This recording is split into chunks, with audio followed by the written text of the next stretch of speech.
So yes, all students, a very good evening to you all and welcome back to Enlightened Educators. So ಇವತ್ತು ಒಂದು ಡೌಟ್ನ clear ಮಾಡಲಿಕ್ಕೆ ಬಂದದನಿ. So ma'am, please clear this.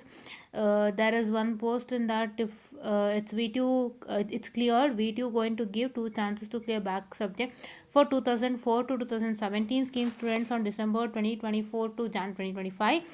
So confusion is, should I study for the upcoming August exams or should wait and study for December paper because exam fee there is no notification released yet, please clear ma'am.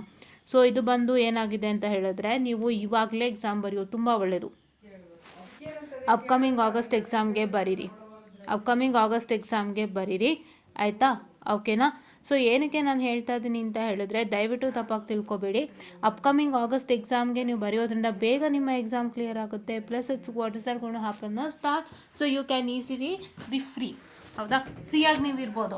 ಯಾಕೆ December ತನಕ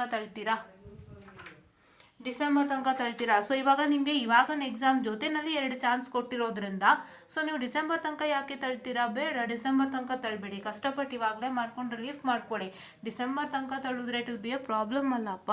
so please to take this opportunity. ಈ ಸರಿ opportunity ತೊಗೊಂಡು ಆದಷ್ಟು clear ಮಾಡ್ಕೊಂಬಿಡಿ. ನಿಮಗೆ ಅದ್ರ ಜೊತೆಗೆ ಇನ್ನೂ 2 ಚಾನ್ಸ್ ಇದೆ. ಒಂದು ಧೈರ್ಯ ಅದು. ಸೊ ಇಲ್ಲೇನಾದ್ರು ಹೆಚ್ಚು ಕಮ್ಮಿ ಕ್ವಶನ್ ಪೇಪರಲ್ಲಿ ಸಮಸ್ಯೆ ಆಯಿತು, ಸರಿಯಾಗಿ ಕೊಟ್ಟಿಲ್ಲ ಪೇಪರು, ನಮ್ಗೆ ಸ್ವಲ್ಪ ಕಷ್ಟ ಅನ್ನಿಸ್ತು ಎಲ್ಲ ಇದ್ದಾಗ ಸೊ ಅದನ್ನು ಉಪಯೋಗಿಸ್ಕೋಬೋದು. ಸೊ ಏನಾಗುತ್ತೆ ಅಂತ ಹೇಳಿದ್ರೆ, ಇವಾಗ ನೀವು ಬರೆಯೋದ್ರಿಂದ ನೀವು ಇವಾಗ ಒಂದು ಸಬ್ಜೆಕ್ಟ್ಸ್ಗಳು ಈಸಿ ಬಂದ್ಬಿಟ್ಟಿರುತ್ತೆ ಅಂದ್ಕೊಳ್ಳಿ ಪೇಪರು. ಸೊ ನೀವು ಬರೆಯೋದೇ ಇಲ್ಲ. ಸೊ ನೀವು ಅದು ನೆಕ್ಸ್ಟ್ ಟೈಮ್ ಬರೆಯೋಕೆ ಹೋದಾಗ ಕಷ್ಟ ಬರುತ್ತೆ. ಈಗ ನೀವು ನಾನು ಬರೆಯೋದೇ ಇಲ್ಲ, ನಾನು ಡಿಸೆಂಬರ್ಗೆ ಬರಿತೀನಿ ಅಂತ ಕೂತ್ಕೊಂಡ್ರೆ ಸೊ ನೀವು ಕೆಲವೊಂದು ಸಬ್ಜೆಕ್ಟ್ಸ್ಗಳ ಪೇಪರ್ ಈಸಿ ಬಂದ್ಬಿಟ್ಟಿರುತ್ತೆ ಈ ಸಲ. ಸೊ ಆ ಆಪರ್ಚುನಿಟಿ ನೀವು ಮಿಸ್ ಮಾಡ್ಕೊಳ್ತೀರಾ. ಅಷ್ಟು ಈಸಿ ಪೇಪರ್ನ ಬರೆದ್ರೆ ಬೇಗ ಕ್ಲಿಯರ್ ಆಗುತ್ತೆ ಅಲ್ವಾ. ಸೊ ಅದಕ್ಕೆ ಇವಾಗಲೇ ಮಾಡ್ಕೊಂಬಿಡಿ. ಯಾವ್ದು ಕಷ್ಟ ಇರುತ್ತೆ ಅದಕ್ಕೇನಾದ್ರು ಹೆಚ್ಚು ಕಮ್ಮಿ ಆಯಿತು ಅಂದರೆ ನೆಕ್ಸ್ಟ್ ಒಂದು ಅಟೆಂಪ್ಟ್ ಇದೆ, ನೀವು ಪ್ರಯತ್ನ ಮಾಡ್ಬೋದು. ಅಂದರೆ ಒಂದು ಗೋಲ್ಡನ್ ಆಪರ್ಚುನಿಟಿ ಕೊಟ್ಟಿರೋಂಥದ್ದನ್ನ ಯೂಸ್ ಮಾಡ್ಕೋಬೋದು. ಬಟ್ ಇವಾಗಲೇ ನೀವು ಆದಷ್ಟು ಸಬ್ಜೆಕ್ಟ್ಸನ್ನು ಕ್ಲಿಯರ್ ಮಾಡಿಕೊಂಡು ನಿಮ್ಮ ಬರ್ಡನನ್ನು ಕ್ಲಿಯರ್ ಮಾಡ್ಕೊಳ್ಳಿ. So that don't miss this wonderful opportunity given right ನಾವು ಆಲ್ಸೋ ಆ್ಯಂಡ್ ಅದರ್ ಟು. ಆಯಿತಾ, ಅದರ್ ಟು ಇರೋವಂಥದ್ದು ಏನು ಅಂದರೆ, ನಿಮ್ಗೆ ಈ ಸಲ ಬರೆದಾಗ ಸ್ವಲ್ಪ ಹೆಚ್ಚು ಕಮ್ಮಿ ಆಗೋದ್ರೆ ಅದಕ್ಕೆ 2 ಚಾನ್ಸನ್ನ ಕೊಟ್ಟಿರೋವಂಥದ್ದು.